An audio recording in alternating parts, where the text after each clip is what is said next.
Do you know how to eat an elephant? One bite at a time. But you know what they forget to tell you about that? Welcome back to Quilt in Color. My name is Shalina. I'm so glad you're back again today to sew with me for the 15 minutes to quilt challenge. Today I'm going to be working on finishing up one of my quilts. We already made the label for the Bona Lisa quilt. Today I'm hoping to get the label and the binding sewn into the Bona Lisa quilt. My hope is to finish this quilt by the end of the year, and hopefully I'll get lots of progress made today. Let's get started. So what did they forget to tell you? Two things. The first thing is that once you take that first bite of the elephant, you got to take the second one, and the third one, and the fourth one, and you have to keep taking bites until you have the whole elephant devoured. The second thing they forgot to tell you is that you should never eat an elephant. Why would you want to? They're so cute. So that's why I want to keep working on my quilt with my label and the binding, just to get it all done so that I can have a finished product, so I can have another finish for the year. I worked for more than 15 minutes on this quilt today, so I'm going to cut out some of the footage, but I'll show you the basic steps that I followed as I made my Bona Lisa quilt. The first thing I did was to sew together the binding strips that I had already pressed the other day.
Then I switched my 1/4-inch foot with the free motion foot so I could secure the applique on the label.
I took a break, and when I came back, I sewed the binding to the back of the quilt.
Once I finished sewing all of the binding to the back, then I took a break, then I sewed the other side of the binding to the front.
For purposes of this video, you're going to have to pretend that the edges are sewn in already. I had to hand stitch those. But here's the label with my name, city and state, and today's date, which is the date I finished it. I have to make sure that I finish the rest of the label today so that I'm not a liar. There's the tree and the moon. I did some scribble quilting on the moon, I did some scribble quilting on the tree to secure that. And so there's the label, finished, which means that the whole quilt is also finished.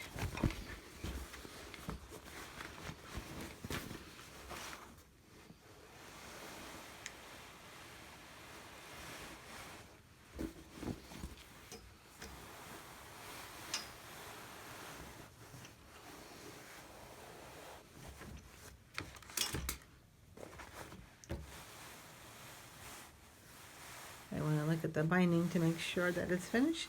I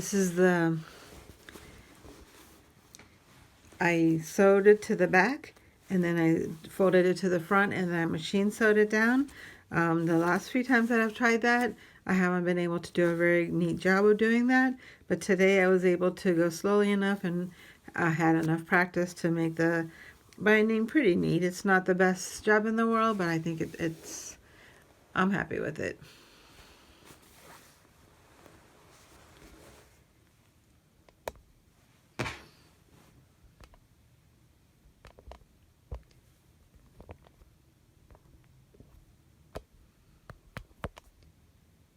Stop already. When I first heard about the idea of labeling quilts, I thought that was not for me. I'm no one special. I'm just making a quilt, and the quilt is just a quilt. It's no big deal. I'm not an artist, and it seemed presumptuous to me to label a quilt. I think of myself as a humble person and not a proud person, so putting a label on a quilt just seemed like it was being prideful. But over time, I've figured out that it's not prideful to put a label on a quilt. It's actually not about me, it's about the quilt itself. Each quilt has its own story, and putting the label on the quilt is telling the quilt story and really doesn't have anything to do with me. I just happen to be the person who made the quilt, but the quilt itself has its own story. And putting my name as a label on the quilt tells a little part, a very small part of the quilt story. It tells people who you are and where you were and the community that you supported. And sometimes you might write down the reason for why you made that quilt. Whatever information you add to the label tells a little part of that quilt story. I actually think that you need to tell a lot more than just that little part. When you think about it right now, all of the quilts in my house one day will no longer be in my possession. Whether they're gifted away or whether they're a part of my estate, they will eventually leave my hands. And when they leave my hands, a lot of the story will become lost. Things that are normal and everybody knows that this isn't the quilt that I made will no longer be the case. There are quilts in my house that I didn't make. Some of them I got from a family member who is a quilter. Some of them I got from friends who quilt. Some of them were part of a quilt swap. So all of the quilts that are in my house are not necessarily quilts that I made. And so those extra quilts are going to muddle the story of my quilts.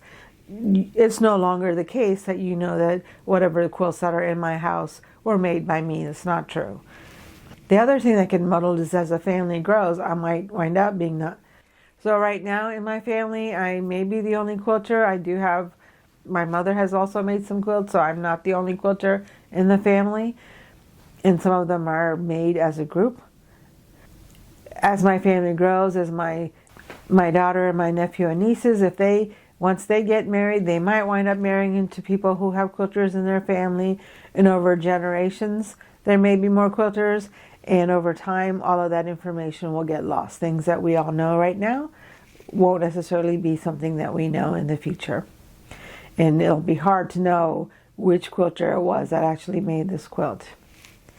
The other thing that I like about making labels is not just for that future use. It's actually really good for me in that I've made approximately 160 quilts so far, and it really helps me when I have a label on the quilt because then I can tell how old it is. Sometimes I just need to know when I made the quilt so that if I want to do any research about it, to find the template or find out why I did anything particular, I can look it up on my blog. I'll know what approximate date to go to find the information in my blog. A lot of times my quilts feel like I just made them yesterday, but then when I turn the quilt over and look at the label, it looks like I've made them decades ago. And so having the date on it really helps me to be able to place that quilt in the proper historical time. So I do encourage you to put labels on your quilt. They're really quick and easy. Sometimes I just write on the backing fabric. It's more important to have the information wherever it is. If you're using an archive fabric pen, you can just write on the backing itself. Now, I do worry sometimes about the bleeding through to the front. I'll find a place that has an applique on it. I can write on the back where the applique is on the front. And that way, if there is any bleed through, it'll bleed through the backing and the batting, and hopefully it won't get all the way through to the front. But as I said in my last video, I usually just add a square in the corners that is folded over so it's folded into a triangle, and just sew that into the binding, and that works too. And if you forget to do that before you wind up binding it, you can always just applique it to the back. Sometimes I also piece my backing in such a way that there's room for a label, and when I do that, I just go ahead and write down the label before I sew it into the quilt, and so there won't be any bleed through because the ink will dry before you put the whole quilt together. So I do encourage you to add labels to your quilts. There's many reasons why they come in handy. And you are special, and you are an artist, and I think you should be proud of the fact that you made that quilt. I hope that you enjoyed watching me make progress on this Bona Lisa quilt, and I hope that you got lots of quilting done as well. Don't forget that you can win prizes for the 15 Minutes to Quilt Challenge. There's 2 really easy ways for you to enter. The first one is to just sew along with me for 15 minutes, and if you did that, just leave a note in the comments to let me know what you worked on today. And the second way is to simply watch my video. Just leave a note in the comments saying something about what happened today. I'm really happy with all of the excitement and seeing all of how much work all of you are getting done during the 15 Minutes to Quilt Challenge. I'm glad to be able to help you form a habit of sewing 15 minutes a day and giving yourself a chance to get away from it all and be able to do something fun every day, even when the days are really busy and hectic. I'll put links here for yesterday's video in case you missed that. Thank you for watching. I appreciate all of your support, and I'll see you tomorrow.